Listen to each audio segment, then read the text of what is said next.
আজ আমার ভিডিওতে খুব বেশি ভিউ নেই, সাবস্ক্রাইবারও খুব কম। Today my video doesn't have many views.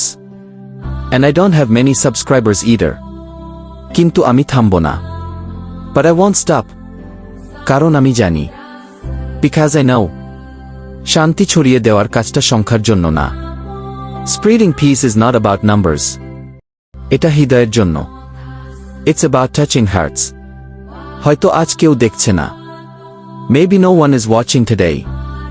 কিন্তু একদিন, but one day, ঠিকই কেউ এই ভিডিও দেখে শান্তি খুঁজে পাবে।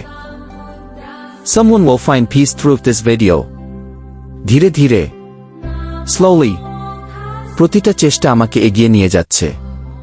আমি বিশ্বাস করি, পরিশ্রম কখনো বৃথা যায় না। শান্তি ছড়িয়ে যাবে। একদিন অবশ্যই। Every effort is taking me forward. Peace will spread. One day for sure.